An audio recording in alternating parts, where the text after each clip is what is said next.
Okay so hello everyone, this is me Saloni and welcome back to my YouTube channel engage and learn. So आज की video में मैं बहुत सारी चीज़ें डिस्कस करने वाली हूँ। सबसे पहले हम बात करेंगे वर्क फ्रॉम होम मिलेगा या नहीं। उसके बाद हम बात करेंगे कि आप किस तरीके से EXL कंपनी में ज्वाइन कर सकते हैं। दूसरी हम बात करेंगे आपका पैकेज क्या रह सकता है for both fresher and experience, दोनों के बारे में हम बात करेंगे। उसके बाद कैब से रिलेटेड बात करेंगे हम कि कैब हमें बोथ साइड प्रोवाइडेड होंगी या नहीं होंगी, और होंगी तो कहाँ कहाँ होंगी। एंड उसके बाद हम लोग बात करेंगे मोस्ट इंपॉर्टेंट थिंग जो कि लोग मुझसे बहुत ज़्यादा पूछते हैं, वर्क फ्रॉम होम मिलता है या नहीं मिलता है EXL कंपनी में। सो वीडियो स्टार्ट करने से पहले मैं आपसे बस एक ही बात कहना चाहूँगी कि अगर आपको वीडियो अच्छी लगे और आपको कुछ इन्फॉर्मेशन यहाँ से मिले EXL कंपनी की, तो do like, share and subscribe for more videos and you will get to know about the hiring and everything। तो अभी सबसे पहले हम बात करने वाले हैं कैब के बारे में, क्योंकि MNC कंपनी में काम करने का सबसे बड़ा जो फ़ायदा होता है वो यही होता है कि आपको ट्रैवलिंग की कोई टेंशन नहीं लेनी होती है। तो कैब का ये सीन होता है कि जो EXL है वो अपने से 40 to 45 किलोमीटर्स के अराउंड आपको कैब प्रोवाइड करती है, बट इन दिल्ली आप कहीं से भी हो वो कैब प्रोवाइड करेगी। एंड अगर आप इंटरव्यू दे रहे हैं और आपको नहीं पता है कि कैब आपके यहाँ तक आएगी, आपकी लोकेशन तक आएगी या नहीं आएगी, तो जो HR होते हैं वो खुद ही बता देते हैं कि आपकी जहाँ पर लोकेशन है वहाँ पर हमारा हायरिंग जोन नहीं है, जिस वजह से हम वहाँ पे कैब प्रोवाइड नहीं कर सकते हैं। तो ये इस तरीके का रहता है। नेक्स्ट क्वेश्चन आता है हमारा कि हम वहाँ पर किस तरीके से जो है EXL में अप्लाई कर सकते हैं। तो मैं पहले भी काफ़ी टाइम बता चुकी हूँ कि EXL में अप्लाई करने के हमारे पास दो रास्ते होते हैं, एक ऑनलाइन होता है और एक ऑफलाइन। ऑनलाइन पे मुझे इतना बिल्कुल भी भरोसा नहीं है कि वहाँ क्या होता है, किस तरीके से होता है, बट मुझे ऑफलाइन पे भरोसा है क्योंकि मैंने भी वहाँ पर ऑफलाइन ही इंटरव्यू दिया था। एंड मैं गई थी वहाँ पर EXL में एड्रेस बता देती हूँ, सेक्टर 144 EXL कंपनी। तो नियरेस्ट मेट्रो स्टेशन भी 144 है, बट अगर आप नियरेस्ट मेट्रो स्टेशन जाना चाहते हैं तो दैट विल बी 143, बिकॉज 144 से आपको कोई ऑटो रिक्शा नहीं मिलने वाला है। तो 143 is the best option to go there. And आप जाइए, ग्राउंड फ्लोर पर है, वहीं पर हमारी हायरिंग्स होती है। आप जाइए वहाँ पे अपना रिज्यूमे सबमिट कीजिए and you need to wait there. तो मैं सिंपली बताऊँगी आपको कि आप ऑफलाइन ही इंटरव्यू दीजिए।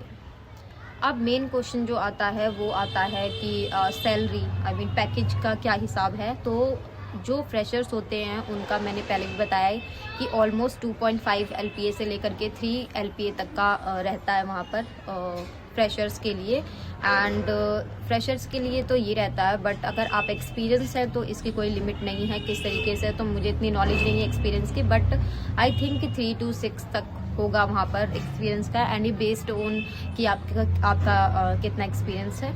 नेक्स्ट क्वेश्चन जो आता है वो आता है कि क्वालिफ़िकेशन क्या चाहिए। तो क्वालिफ़िकेशन की मैं पहले भी बात कर चुकी हूँ और अभी बता देती हूँ कि क्वालिफ़िकेशन आपको सिर्फ ग्रेजुएशन चाहिए। आपकी बस ग्रेजुएशन कंप्लीट होनी चाहिए और इंग्लिश अच्छी होनी चाहिए, तो आप एलिजिबल हैं किसी भी MNC कंपनी में, and specially in EXL you are eligible to apply in EXL। तो अभी हम बात कर लेते हैं कि वर्क फ्रॉम होम है या नहीं है। तो काफ़ी सारे प्रोसेस में अभी इस टाइम पे जो है वर्क फ्रॉम होम मिल रहे हैं, लेकिन सभी का अलग अलग क्राइटेरिया है। जैसे कि कोई होता है कि आपका डे 1 डे 2 पे ही आपको वर्क फ्रॉम होम दे दिया जाता है, लैपटॉप एंड ऑल प्रोवाइड करवा दिया जाता है। बट काफ़ी टाइम ये होता है कि ट्रेनिंग के बाद आपको लैपटॉप मिलता है, काफ़ी टाइम ये होता है कि ट्रेनिंग के बाद आप जब प्रोडक्शन पे आ जाएंगे तब मिलेगा। तो ये प्रोसेस टू प्रोसेस डिपेंड करता है, but in almost process you will get work. Next मैं बात करूँगी शिफ्ट से रिलेटेड कि शिफ्ट किस तरीके की रहती है EXL में। तो मैं बता दूँ, वहाँ पर US, UK, कनाडा सभी के प्रोसेस हैं। तो शिफ्ट जो रहती है वो रोटेशनल रहती है। अगर US के प्रोसेस है तो ऑफकोर्स नाइट शिफ्ट रहेगी, UK के हैं तो डे शिफ्ट रहेगी, मिड डे। एंड कनाडा है तो वो भी शायद नाइट शिफ्ट ही है। और ये डिपेंड करता रहता है, काफ़ी प्रोसेस में रोटेशनल भी है, means 1 month for day, 1 month night and something 1 month morning. So it also depend on the process. इसके बारे में बात कर लेते हैं जो कि है इंटरव्यू में किस तरीके के क्वेश्चंस पूछे जाते हैं, किस तरीके से आप इंटरव्यू क्लियर कर सकते हो।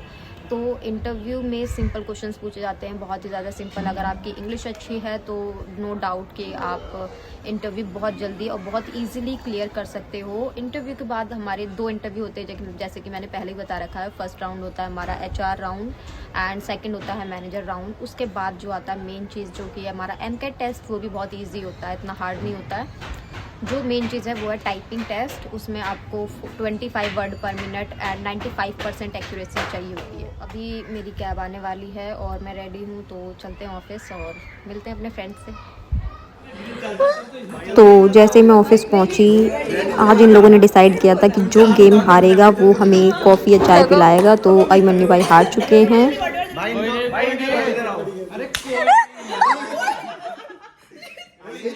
इनके साथ तो हो गया गॉम गॉम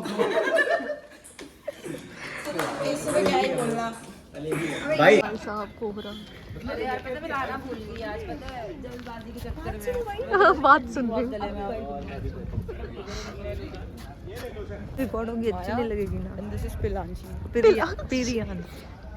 भाई साहब। और हम लोग शिफ्ट एंड होने से 1 आवर पहले निकले थे चाय के लिए, और this is the first time कि अब कोहरा पड़ा है। हम लोग यहाँ पे चाय पीने आए और इसको बुलाया है।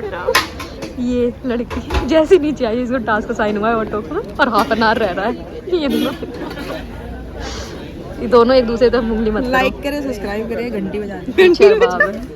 दोनों एक दूसरे को क्या क्या पूरा तो बोलो भाई क्या